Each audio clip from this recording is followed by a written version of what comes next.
Hello everyone, this is China Paradigm, where we, Dashi Consulting, interview seasoned entrepreneurs in China. Hello everyone, I'm Matthieu David, the founder of Dashi Consulting, a strategic market research company, and its podcast China Paradigm. And today I am with Igor Temirov. Igor, you have been involved with international businesses for a long time now. As far as I understand, since 1992, you have been involved with international businesses, USA, France, Netherlands. You are from Russia, and also you have changed from one industry to another with a lot of different experiences in the food business, but also in aviation. And the last position you had, we are going to talk a lot about, is your position at SPLAT. You have been the Asia CEO and director also at SPLAT in China. SPLAT is a toothpaste oral care brand from Russia, priding itself at being very natural, very health conscious, and very, very fast in its growth as well. SPLAT has been named within the top 30 fastest growing global brands by Standard University, and it is present in more than 60 countries. SPLAT is insisting a lot on R&D, on how natural the product is, on its certifications, and on its team as well, with more than 1,000 people now. As I understood, SPLAT is made in Russia, it's coming from Russia, and you have been in charge of introducing it and developing the brand in China. That would be certainly one of our main topics. And currently, you are strategy developer managers for different brands, different companies, different products. You are based in Hangzhou, China, where you're calling from right now. So thank you very much, Igor, for being with us. Was it anything you like to add in the introduction, or anything which was to correct? No, I think it was correct. Great. So I'd like to talk about SPLAT first, and then to move back maybe in time, and to talk about what you're currently doing with different brands and companies working with. SPLAT was introduced not that long ago in China. Could you tell us and give us an idea about the size of SPLAT in the world and in China? Size could be revenues, could be number of people, could be number of products sold, to have an idea of where it is now. Okay, thank you. SPLAT is really a unique company, and this is the reason why I decided to join the company when they were looking at their international expansion strategy. So they went to the famous Russian business school, Skolkovo, for almost a year. They sent all their top managers, and they were working on the several strategies to enter the key markets, how they identified them, the global markets. So the company has made a decision to become a global player. So because they realized that with their unique toothpaste and presentation of the product, so they could be very welcomed in various parts of the world. And they were right at that time. So they had some presence in Europe, and they invited me as an expert to kind of validate their strategies. And after this validation session, so the owners invited me to join the company in any capacity.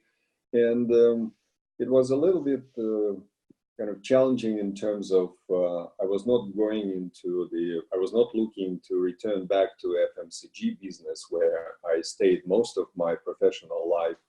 So, but the offer and I think the most important was the company and the people, and the culture was so different. It was very kind of humane, very warm, and very open-minded. And it was like probably the first Russian company that I met with a so clear understanding what they want outside of Russia, and understanding their strengths and weaknesses. So, and I decided to join. Even there is a saying so that never enter the same river second time. Okay, so but I had a lot of experience in strategy in different countries. So I worked in the States, in France, in Germany, in Netherlands, and I was trained and I saw how the big guys and the major corporations, how they do their exercises. I saw a lot of mistakes. I saw a lot of big flops, completely flops, and very expensive flops, even with the smartest people. And you know, after that, so I had a lot of experience of my own in you know, from sales and marketing and the production, and you know, running a factory, so that I understand different elements of this exercise of entering the different market. But like aviation, in my experience, so China is probably the ultimate kind of challenge. So trying to enter Chinese market. Coming back to your question about SPLAT, we are not public company. We're not opening our financial information, but I can tell you so that export is now about 20% of our business. And China is the largest in terms of sales, is the largest country after Russia. Okay, so, okay, go ahead with other questions. So, okay, I mean, to understand better the size in China, how many people do you have in China for SPLAT? How it's organized? So currently it's 20 people. It's okay. 20 people, and I think the most important, and this is one of the kind of success factors, so that you need to start thinking not about making a Russian office in China, but establishing a Chinese office, a Chinese SPLAT office, or SPLAT office in China. Okay, so it should be Chinese office. And I, from the very beginning, so I was recruiting the Chinese nationals, people with a good understanding and feeling of the market. I spent almost 5 years of my life in the States, and I'm thinking in English. So, but, you know, certain things like marketing and understanding the feelings, and, you know, I never went to the school in the States, so I missed maybe probably my first love. So certain elements, cultural, you know, elements of your growth. So if you miss that, so you don't have a really good feeling of the country. Okay, so that's why initially I was looking for people from the market with a good understanding. The team is based in Hangzhou? No, so we have main functions in Hangzhou. So, but salespeople are regionally based. So, for example, we have a guy in Chengdu. We do not have an office. This is it is a very good area, so we have a lot of sales in Chengdu. So, but the guy is working practically out of home, so and he's visiting customers, and you know, we have operationally it works incredibly smooth in China. We all use WeChat. Okay, so every Monday, so we have weekly team meetings. We also have, you know, our discussions on the targets and the performance. And WeChat is a great tool because we feel like we stay connected with all the people, like every minute, every moment, we know who is where, because even people send, you know, small pictures, small comments, or I'm in this city, I'm in this store. So it's a great tool. And also exchange your files, it's immediately. I mean, so it's very good environment. I see. I think the surprise I have to know that people work remotely, like in Chengdu and other different places, is because maybe I don't know enough about the split between offline and online on your business. I went to JD.com, I went to Tmall, I saw SPLAT, I went on your website, I went on the stores. So I know you are present online. I know that oral care and toothpaste, the penetration of those products is higher and higher online. But I think it would be very interesting to know more about the story of Splat in China. How did you enter offline online? How did you develop? And how did you organize your team to have from someone in Chengdu and other places? Matthew, thank you. Very good question. I think it is from the lessons learned, and for those who are looking at the Chinese market, I suggest to listen very carefully. So for our story, and just look at our experience. From when you're entering such a big market, they're very dynamic, very competitive. So, and nobody is waiting for you. So you don't have huge budgets. You don't know where to start. And you need to find, first of all, the drivers of the market, okay? So the drivers, like, when you're sailing, even the small wind can help you to move your boat. So you should be looking for these drivers that could help you to move your boat, to fuel your sail, so-called. So, and one of these elements is definitely online development in China, okay? And people outside of China do not know and do not understand what's going on. So, and it is so radically different from everywhere in the world, and it's so developed that you should really, I would suggest, concentrate initially like 60–70% of your time understanding how online is working in China. Why? For several reasons. First of all, it is the best and probably now the only communication tool that you should have, okay? It is your kind of marketing, okay? At the same time, it is sales. The only way to make your product well known to consumers all over the China is online, because you immediately expose your product to the whole country. It is the best testing ground. So you can test your product because people immediately will tell you. You don't need to do a long marketing expensive exercises, because people will immediately tell you, and by sales numbers, what is popular, what is not, okay? It is the best way to tell your long story about naturalness, because on the shelf, there's hundreds of brands, and then you are, one of them. It's very difficult to, reach the customer. But in online, you can tell the whole story. So as long as possible on Tmall, on Jingdong, in WeChat, in other platforms. When we started in China, and this is one of the lessons learned. I remember we talked with our managers when our sales online was like 10% of our total sales.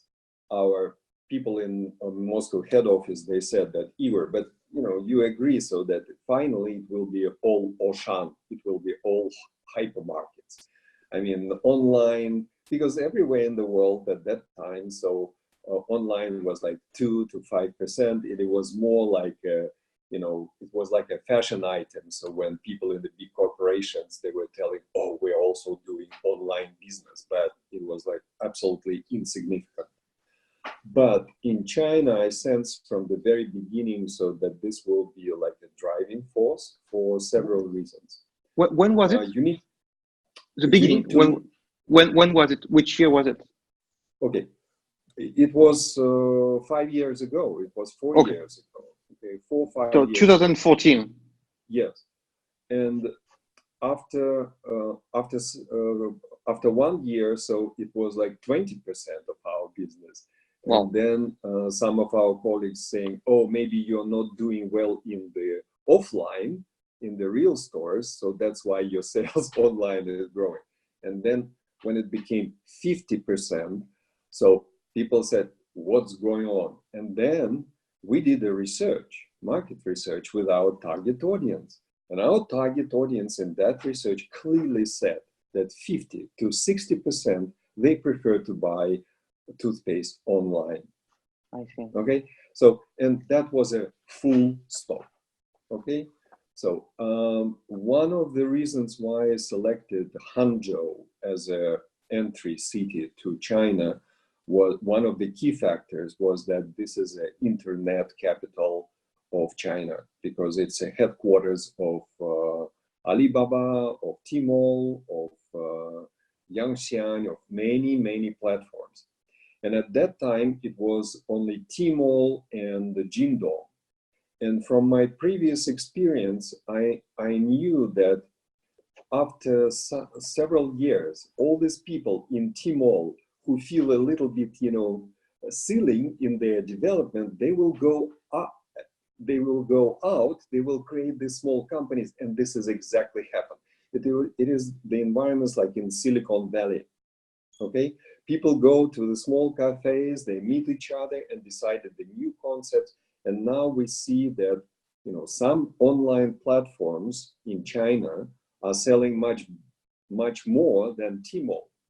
Interesting, Okay. very interesting. That's something I like to go deeper in later on. So you said that you began a bit with offline, and then online took over.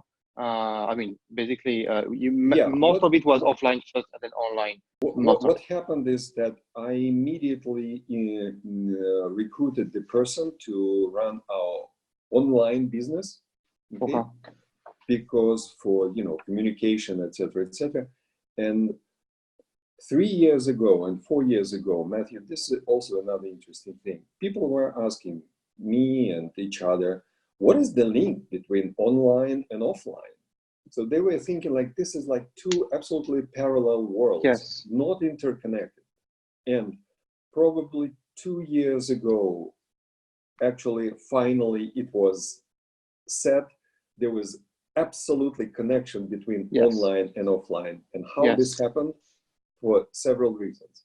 Now in China, if you go to the buyer of Auchan, of Artimart, or Century, or any chain, and you do your presentation, the first thing what they do, they open Tmall and see how and what SKU of your product and how they are selling in the last 30 days.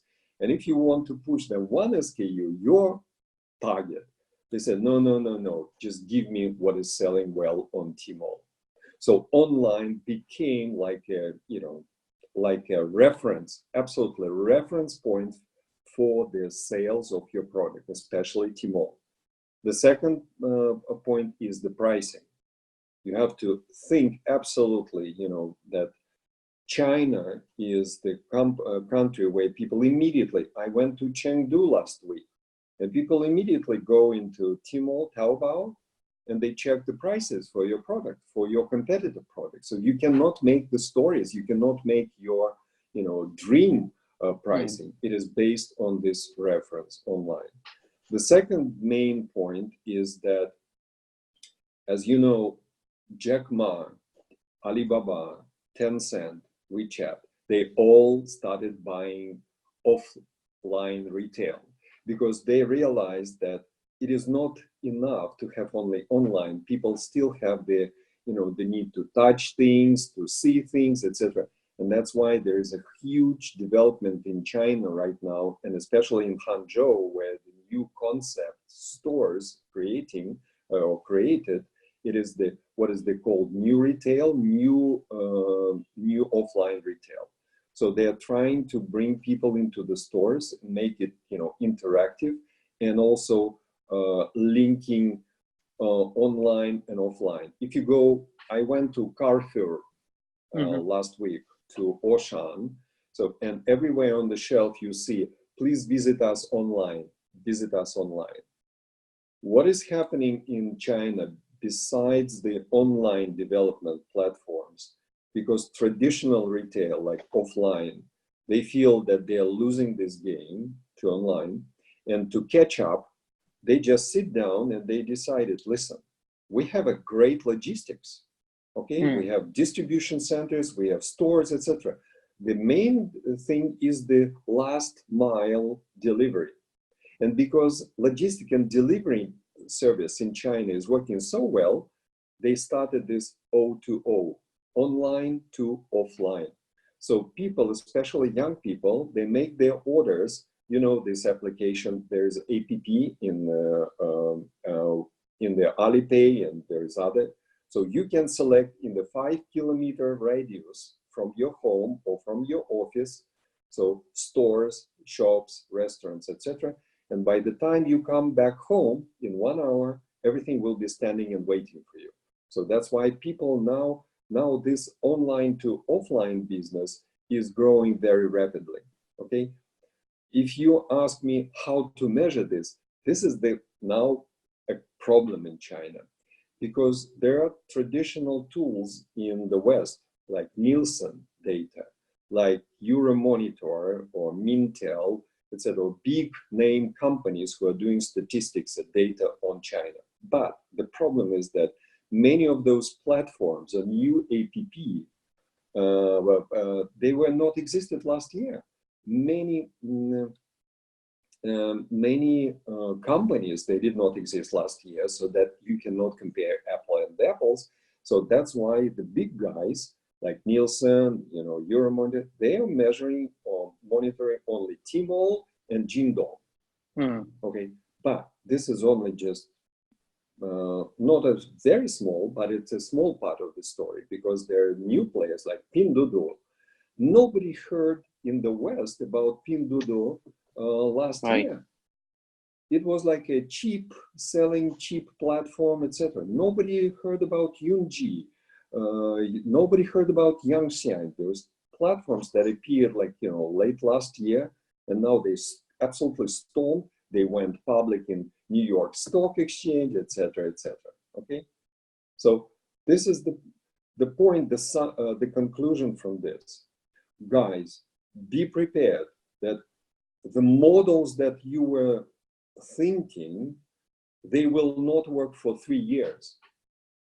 Okay, so you need to be prepared that every 6 to 9 months, there's something new, kind of sexy appearing in the Chinese market. And because Chinese consumers are, they're very curious, they're always like trying to find something new. So you will have this huge movement from one platform to another platform, okay? And if you ask me, but how long these new models will live or will last, I can tell you so that you should probably expect 1 to 1.5 years, because the new guys will appear. Okay, we all remember the story of Koala. Koala was the new platform, big platform. They got a lot of money, etc., and everybody kind of ran to Koala for cosmetics and everything. It was a very important platform for us. But it is like in the search of the new platforms, Chinese consumers, they much easily migrate. And another, Matthieu, very important thing. All big brands, they're talking about loyalty, okay, loyalty to brand, etc. But because we are dealing with a much younger audience, by definition, because they're young, they cannot have loyalty. Because young people, they're trying to investigate new things, okay? When they become 40, so they become loyal, 30, they become loyal. But when they're young, especially from 18 to 25, so they will be, trying different things. And next part, we will talk about how to keep their interest and to keep them, linked to your brand. So this is another story, and this is the marketing part. Very interesting. There are a lot of topics you mentioned. I believe we can go much deeper in each of them. I'd like to go back to the fact that you have someone in Chengdu who is remote. So this person is in Chengdu for offline sales, and you said that Chengdu is doing well. So my question, why a specific region can do better than another one when you focus online? Why isn't it more balanced and basically similar from one province to another? Why Chengdu is doing better than Shanghai or Beijing in your case, for instance, if it does? I think there is some logic in this, because I try to analyze our sales, and it's very interesting that areas where we have the highest online sales, like in the south, we have not so great sales offline.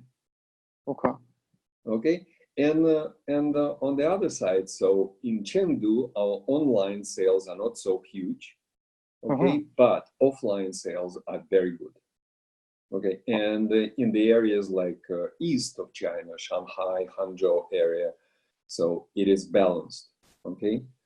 It is, there are several, if we analyze, there are several factors for this. So in the South, it is a difficult environment offline because South, as you know, developed first, okay, in China.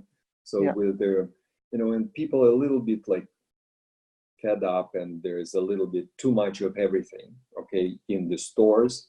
It is also very tough environment for offline because the listing fees are very high. There are a lot of brands and since, you know, for the last 20, 30 years. So you are, you know, not a new thing.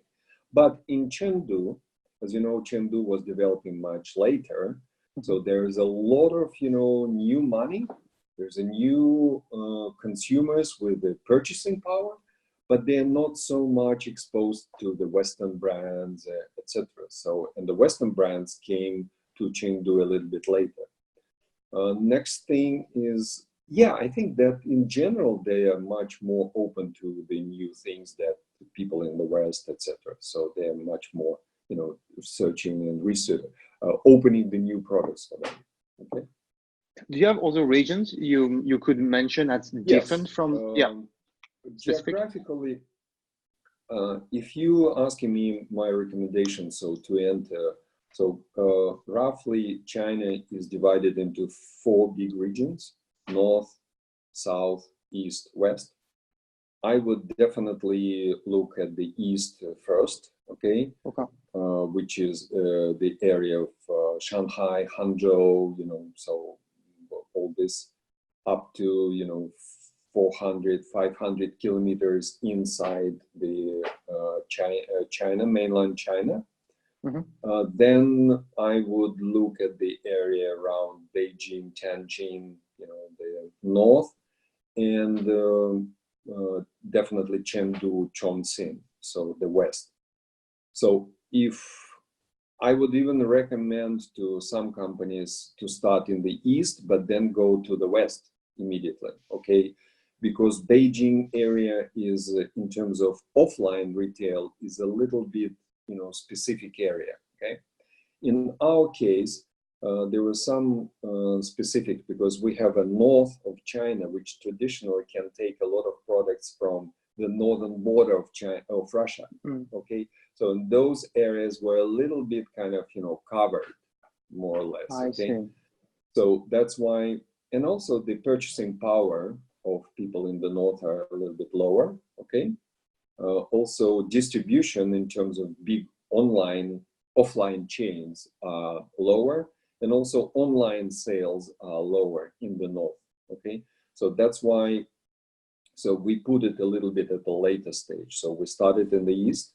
So I think you need to look at the concentration of population with a high purchasing power. Because why? Because all the offline stores, they were based on this principle, okay? So look at the concentration of population. The second factor, why, for example, I did not selected Guangzhou in the south for the entry point, because yeah, it is a big area, a lot of population, you know, good, but if you go a little bit to the north of Guangzhou, it is much more kind of, it is an area with a lower purchasing power, okay? And if you need to send your salespeople to the headquarters, to Shanghai, so you will be spending all your money on the, you know, flying. Yes. When the beauty of staying in Hangzhou, we have people, just think about it. They come to office at 8:30. We do 30 minutes briefing. Then they go to, and in 20 minutes, they are at the train station. Then they travel to their customer, spend the time, do a research of the stores, talk to the distributors, etc. Getting back at 4 o'clock in the office, and they covered 500 kilometers. 500. There is no country in the world with such a great logistics. And when you're staying in Hangzhou, you can cover a lot of this province. We have 50 minutes to Shanghai. I mean, and if you look even just from logistic point of view, if you are in Shanghai, On the other side, you have sea, right? So there is nothing, nobody there. So that you need to be a little bit inland of China. Interesting. So talking about numbers in terms of distribution, offline stores and so on, could you tell us where you sell, or how many stores you are Splat is in? Okay, we entered 99% of the all top 10 retail chains in China. So all starting from Carrefour, RT Mart, Walmart, so Sam's. The only company that we were not working is Walmart. Okay, but this a little bit different story. Okay. So you're not in convenience store, for instance. You are not in a supermarket. You mentioned mainly hypermarkets. No, we also in many provinces there are small chains. But if you consider Yonghui, for example, Yonghui is supermarket. It's not a hypermarket. We are definitely in Yonghui. We're in the Herma in the new format. Okay. So we're in many local regional chains that have 100 to some even 200 stores, but you never heard about them. So that was another for us discovery. So besides this main national chains, you have a lot of these local ones. Okay. So total, how many shops can we say in China you are in? Like 1,500, 2,000? I think it's close to 13,000. 13,000. Wow. Yeah, 13,000 stores. Wow. Okay. And how do you work with all those retail? Do you have to supply them, take back the inventory which is not sold? What kind of relationship you have with them? What kind of contract you can deal with? Matthieu, this is another kind of big secret that I'm telling normally people, so that guys, there are a lot of this kind of China, it's so different, etc. But if you think offline model in China, it is absolutely 100% Western type of distribution. It's a Western distribution model. It is hypermarkets, it is distribution centers, it is buyers, it is promoters, it is distributors, it is shelves, it is promotions. It is absolutely so. To be honest, I worked in many different countries. It is absolutely the same. You have there's a tech. There are two things. First is the technical thing to get into the stores. It is absolutely technical. It's you have to make certain payments. You have discuss commercial terms, etc. So it's absolutely the same everywhere in the world. But the second part, off-take from the shelves, this is marketing. Okay, this is marketing, and this is much more more kind of scientific thing, I would say. Okay. So the first one is technical, so finding distributors or doing the direct negotiation. Okay, answering your question, how do we do this? So it depends how fast you want to go. If you want to go slow and control everything, so okay, do your own direct discussions with the buyers and trying to sell direct. But it is slow, and also it is very expensive, because you need to build up your distribution, you need to build up your salespeople, your promoters. So some people say, oh, why are you working with a distributor? Guys, everything costs some money. So if distributors, they have a very important and significant function. For example, they distribute, they bring the goods directly to the stores. They have salespeople who are visiting these buyers of the stores on a daily basis, and they have promoters. You start asking yourself, do you have this? If you don't have this, try to build it, and you will learn that it is very expensive to do everything in-house, okay? And the second very big factor, why do you need to work with distributors? Guys, there is very technical thing. Sometimes buyer of the certain chain cannot open new contract for you, because they have limitations for the year, how many customers or distributors they will have. Okay, to open a new contract for them is a very big problem. They need to prove to their boss that you are so unique and exciting. And don't forget that for them, it is a risk. Your product is a risk. And how to minimize this risk? They try to put you inside the existing contract with a distributor. Okay, so for this, they don't need you, to open new contracts. So it's happened almost immediately. Sometimes we had also cases when one distributor was not selling well. His portfolio was weak, and the buyer is adding you to his portfolio to raise up his sales, because her KPIs depend on the performance of distributor. Think about it, okay? So this is one of the reasons. And of course, the third reason is that everybody heard that there's a special relationship in China. It's guanxi, okay? So it's special type of relationship. They're not based on the money. It's like really people who are keeping the certain circle. And I learned myself, and I told myself, don't go to the negotiations. This is another important thing, because language, I don't know how to speak. Even if I speak Chinese with a big accent, language is a very big barrier for people communication, and especially for trust. And trust is a main issue in China. And I always tell people, try to imagine in your own country, in Russia, where if somebody, your Russian salesperson, come with his boss who is speaking in a bad Russian, you instinctively will trust more to the guy who speaks better language. Okay?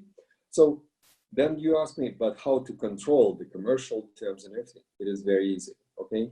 So your salespeople, they will meet with the buyer, they will bring to you all the commercial terms, and then you'll say, agree or not agree, and ask your salesperson and manager, go back and please try to negotiate again. There is another negotiation kind of practice or tactic. So if you are negotiating yourself, you are the final negotiator. So there is no way to back up. Okay, but if you do it via your manager, you always have a second step, so you can agree or not agree. You can think about it more quietly, and think about counter proposals, things like that. I see. Working with distributors, I think that's a very common topic. A lot of companies which want to enter China have question on. Do you have a master distributor which is working with different distributors? Do you have one distributor per province? Do you have one distributor per big city? Is it based on opportunity, or it has been organized through an administrative way, like with province? What's your framework for distribution with such a big country? Thank you. This is a very good question, and China is quite unique in this term. So, because first of all, there are no power distributors in China. What I mean by power, in many countries you have one or two or three distributors who are covering the whole country. Okay, China is so big, so that it is impossible to find one distributor. Okay, because he does not have so much money and resources to cover the whole China, okay? But when you in the market, so you go and you will find a lot of people who will tell you, Chinese distributor who will tell you, oh, we will do the whole China for you, okay? Yes. So we will be give us exclusivity. Normally, it is a very easy answer. So you ask them, excuse me, how many stores you are covering, okay? In China, there are 600,000 stores, 600,000 stores, okay? But not all of them can cover imported goods. This is one of the limitations, that we cannot be sold in each store in China because certain stores do not have imported goods section. Okay, so there are 90,000 stores that are selling imported goods. You just ask the question to your distributor, how many of these 90,000 stores you're covering? Okay, there are 26 provinces in China. Okay, so again, this is very simple. And you tell the second thing you tell the distributor, guys, exclusivity, it's like a, you know, it's a two-way traffic. It's not only one side. Okay, if we give or want to give you, okay, we will tell you, we need so much sales per year. Can you deliver this? No, thank you very much. Okay, let's now concentrate and focus on your province, city, etc. I see. In reality, it is more distributor by chain. Okay, so for example, Ole, this is high-end supermarket. So they have north, they have south, they have like, you know, east. Okay, Yonghui has also different, you know, headquarters. Okay, so Oshan, so it is like a mix. It's by area and sometimes by the chain. But I think that because our guy in Chengdu, he has Oshan, he has Carrefour, he has Ole, he is covering these stores in Chengdu, okay? But my kind of recommendation, and you need to be expected to have 1 or 2 distributor per city, okay, in China, per major city. It is not enough. Don't think that you will have 1 distributor per province. Don't think that you will have 1 distributor per city. If you are thinking about covering, like, you know, quality coverage, so you need to start thinking about 1 or 2 distributor per city, major city. And this is sometimes because they have different distributors have different relationship with the different, can enter different chains. Okay, Yes. so you can have a great distributor, but he will never enter the, you know, the chain. The same story with online. You cannot find 1 distributor who will do both Jingdong and Tmall. It's not working like this. You're using distributor as well for online? Online, we're doing, it's a mixed. There are 3 ways to work online. One is you doing yourself, and sometimes we're doing ourselves. Some, also in China, there's such a thing as a TP company. Yes. Okay, TP company, normally they don't do any marketing, they don't invest any money, but they do only customer service and contacts with the buyer. But in many cases, you have to do all logistic even yourself. Okay, and there is a distributor. Distributor, you can sign an agreement to give him the rights for your brand, and then he will do everything: customs clearing, not customs clearing, the custom service, the logistics, the marketing, everything. Okay, and spend his money on promotions and everything. So everything depends on the margin. Okay. I see. So now we move back to online sales. I'd like to know more about what you have tried in terms of platforms. You talked about new platforms like Pinduoduo. You'd say that Guala was a big thing, and then it is not a big thing anymore. You talked about Yangxian and of course Tmall, JD. Where do you sell, and what's your perspective on the different platforms where you sell? Okay, one big advice: be very careful in selecting these new platforms and new tools, because they're very expensive. Okay, and not all of them are working. I can give you examples. So 4 years ago, somebody approached us several times, like, this TV shopping. They said TV shopping is a big thing in China. I know that TV shopping is a big thing in Korea. It is still one of the major channels, and this is unique. I worked in US, and I know what is the TV shopping and all this type of business, catalog business, etc. But when we looked carefully into the audience and this TV shopping, so they said, I asked, who is the audience? As they said, oh, this is the women who cannot use or don't use computer, and that's why they are watching TV. And but probably this is not our audience. This is not our key audience. These people, because our people are, can work with computer, can work with the mobile phones, etc. Why they're watching, why they're buying on TV if you can buy online? Next thing was this TV shows, live shows. You remember, live shows online, Taobao and many, bloggers, etc. When I decided to look myself at this thing, and I was shocked, because to me, just, sitting and watching this, people who are talking about, not, first of all, they're not interesting what they're talking about. It's not entertainment. And to spend 1 hour watching this, I mean, what is this? I mean, we understand, Matthieu, that life will be so congested. You can do so many things in 1 hour. And to me, when I look, I said, this looks like stupid completely, okay? So, and we tried a little bit. Taobao invited us for free to do something, not for free, it was like, a special offer for us, but it was like, we sold, after 2 hours, we sold like 200 pieces. And it's like, what is this? I mean, of our toothpaste, it's not working. The next thing is the bloggers and the QLs.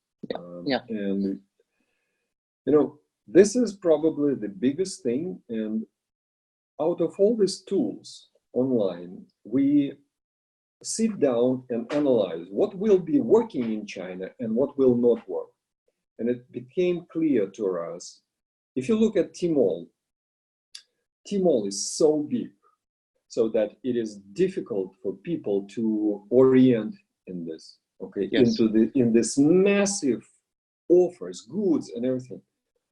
It means that people need somebody who will lead them, okay? So they will trust the opinion of other people, not the brands, of other, these kind of leaders, these, group leaders, interest leaders. That's why we sense that KOLs will be absolutely key importance, okay, in China.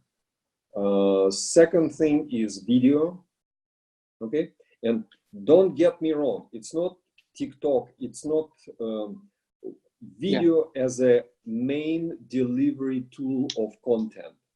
People don't like to read so long, so they will like to, see. That's why anything in the future dealing with the video will be important, okay? And the third thing, what happened with all these Yangxian, Pinduoduo, etc. There are horizontal platforms, big platforms like Tmall, Jingdong, huge, Taobao, okay? But because they're so big, people have certain interests, so there will be vertical platforms. And what is it, Koala? What is Yungxi? What is Yangxian? What is Yunji? This is a vertical platforms, okay? People will group by interests, okay? So these are the like 3-4 key things that you need to be looking into and analyzing in the online world. Everything in China is the same as in the West, except online. Okay, interesting. Online is absolutely different. Okay. I went on your team when you were talking, mentioning the video, and indeed you have a video, even for a toothpaste, which is not something you wear, which is not something you show to others, but still you put a video of the product and the packaging and actually the paste in itself. So what you say about the video is that you put the video on the platform to showcase a product, not like only live video or TikTok, which are purely entertaining. This is for information delivery. Talking about KOL and opinion leaders, it's very interesting that you say that now the space is crowded, so people need to get guidance Otherwise, they would not buy because they cannot trust only what the brand is saying.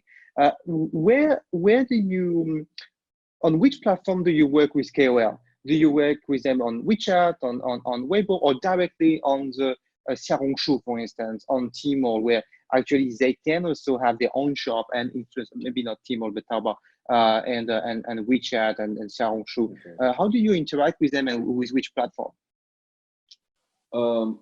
You know what? So to minimize all my advices and the key winning points in China, if you need to understand two things, how to do in China and to be successful in China, you need to understand two things: how online is working and how QOL is working. How QOL is working is absolutely a most critical thing for your success in China. If you cannot figure out this, just forget it, especially if you are imported goods. I'm not talking about for Chinese goods. And I think we spent almost 4 years trying to master this and to understand how this tool working, because there's tens of thousands of QOLs in China. All of them, they will show you a huge number of fans, followers. They will tell you, incredible stories, and how to, filter all this and to find, what is working, what is not. Okay, I give you example. 4 years ago, I was in Wuhan. There was a big meeting between QOL and the brands, and we were like, sitting between each other, and QL said, "We need your money," and brand said, "We need your fans. Okay, please help us to sell." And it was like, there was no communication. And one of the reasons, because they were not talking QL, we're not talking in the business language. Business language, we expecting from them, what is your return on investment? If I spend 1,000 RMB or 100,000 RMB, how much sales I will get back? This ROI is the key measurement. When they're telling you that, oh, we have so much, viewers, just forget about this. A lot of people can view it, but what is your return on investment? How many people? What is the conversion rate? You should measure all this and try to get with this QLs in terms of conversion rate, okay? Because we are from business, we are about money, and they about fans and publicity, okay? We know that they're making huge money, QLs, okay? Now going into more details, there are 4 categories of QLs. One is with a 5 million, 2 million category, big, huge stars, okay? Second would be 800 to 600,000, okay, fans. The next one will be 200 to 300 fans. And the last one is the small ones, guys, like 30,000 fans, okay? The most important question, who you're working with. And this is like in the nature, there is like a natural laws how people select QLs. Because if you take 5 million, first of all, they are very expensive, but it's not necessarily that people trust them, because people know that because they're so famous, it doesn't matter for them. They can advertise everything. So that the trust factor is very small to this big guy, okay? So, and on the other extreme, 30,000, this could be a QOL in the university, but his audience is so loyal that you can sell a lot with this 30,000, and he will be cheap. I mean, he will be much less expensive than these big guys. We found that for us, the best would be in the QLs with the 600 to 800,000 category fans, okay? We're looking at their previous experience, brands that they worked. We could go back and see how much sales they generated. The next thing about, you said that with which platforms QLs. Some QLs, the great thing in China, so you have QLs and you can direct them immediately into the platform that you need. For example, we can select QLs and direct them only to Yangxian, only to Yunji, only to Tmall, only to Jingdong. And this is working. And this is really working. Don't think that you will take one QL and they will just spread everything. No. Okay. You will lose everything. Okay, it will Okay. be like, tiny, etc. You need to find the guy and to keep it in the information and the material content for this particular platform. How do you track the results? Because if you have different KOL sending traffic, and if you do your own marketing as well, how do you track that it's coming from them? First of all, you need to have a very talented marketing people, and we have a very talented marketing manager. Okay, so yeah, it took us also 2-3 managers to find the good one, and we understand that she is very good in understanding. First of all, she's talking to the right agencies, because mostly QOLs belong to the right agencies. Okay. Mm-hmm. So then you need to talk to these agencies and select them, based on their previous performance, not inflated fans. You know what I'm talking about, okay? Mm. So real fans, real campaigns, show me their, experience. You can go back and check it. Was it really successful, etc. Okay? And then, of course, trial and error. I think also, I would say that 40% of success is your content, because you generate content, because you need to find what is very interesting for your consumers. Would you mind sharing a case with a one KOL which was specifically successful, with a couple of numbers, if possible? Yeah, I think we had one example. So when we had in a couple of days sold something like 20,000 pieces. Wow. Of our product. So, and it was a very good selection of platform and QOL. So, yeah, so that was the best. When you say 20,000 products sold, was it because you offered a discount? And we know that online is very discount driven. Is discount important for KOL still, or it's a way actually to avoid discount? Yeah, still. No. This I think nothing practically works without discounts in China. So in China, discount market, it's another topic. Big topic is definitely you need to have a special kind of promotion, price promotion. Okay, but it is a combination of. Okay, we try to do QOLs without price promotion. Doesn't work. Doesn't work. So it's like waste of money. I mean, so yes, people are interested. They all come to your platform, but then they see the normal price. They just turn back. Don't work. Don't do this. Okay. So it's definitely need to be very well coordinated. Okay. And especially now we need to start thinking that it should be coordinated online, QOL, online and offline.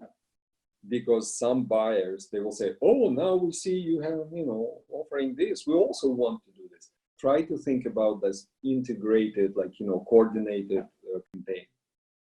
Talking about offline and KOL offline, I remember reading that, I think it was P&G, another very big FMCG company. When they entered China, they relied on IEs who were in charge of a group of Tai Chi in the morning. And through the IEs, they were their KOL, and convincing like 50, 100 other older people, senior people, to do Tai Chi with them. That's an offline KOL, for instance. But what would you call and name, and how would you describe currently an offline KOL? That's a very good question. It's in each area of the human profession, there is much more and more activities based on the data. Okay. Now, I give you example from airplanes design. in the old days when people could not test and could not measure, they were saying, oh, okay, just put it thicker metal so it will hold, okay? But in nowadays, so people can design something, test, calculate, experiment, and then say, don't do this, you can reduce it 2 times, okay? Exactly the same thing, and this is another kind of recommendation for you. In China, you can, what we did, and this really worked.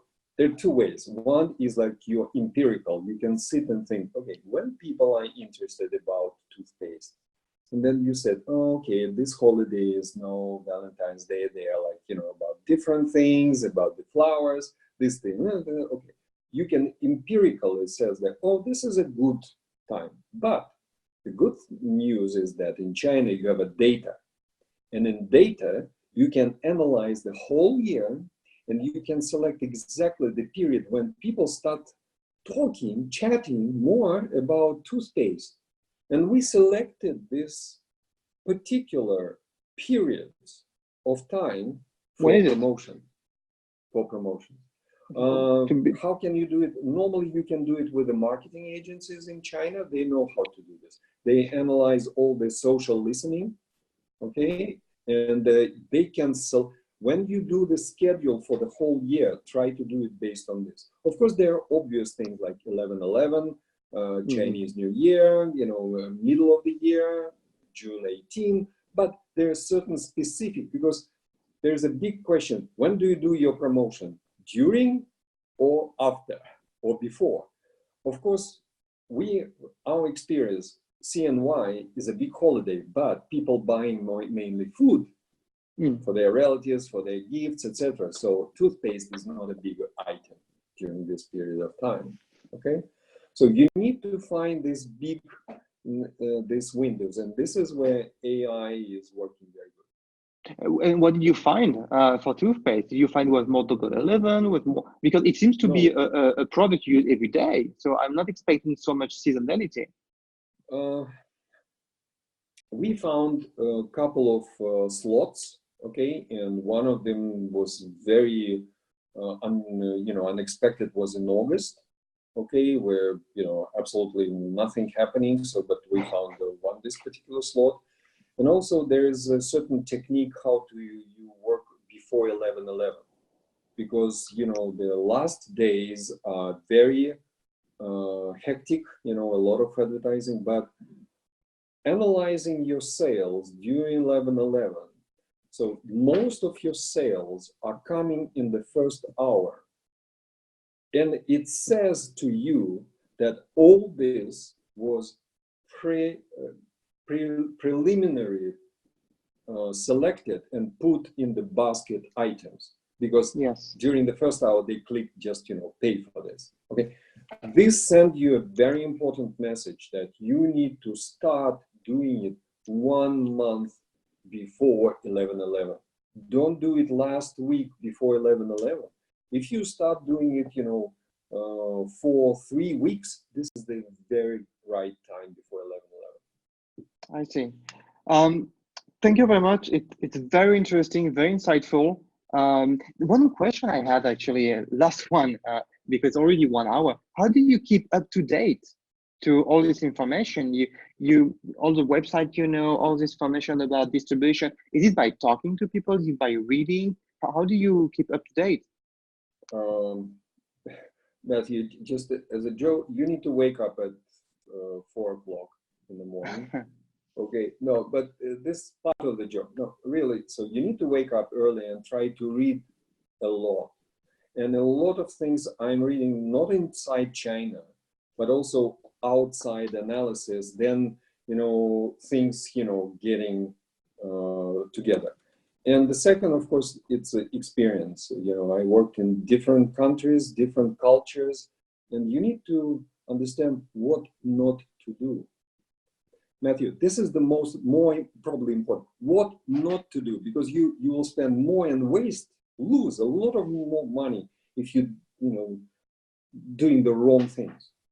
Okay, so it is a very analytical role if you are in China to try to understand 360 degrees. So get in touch, listen, what is new, why, and also think, why is it working or not? Don't rush into this, okay? Thank you very much. I thought we could have more time to talk about more topics, but it was so intense already and so interesting that we focused on SPLAT, and we could have talked about other experiences you had in China. Thank you very much. Hope you enjoyed the show. Thank you very much, Matthew. It was a great show, and it's a very good tool. I think it's very helpful for a lot of people who are thinking about China. Thank you very much. Hope you all enjoyed, and talk soon. Bye. Thank you. Bye-bye.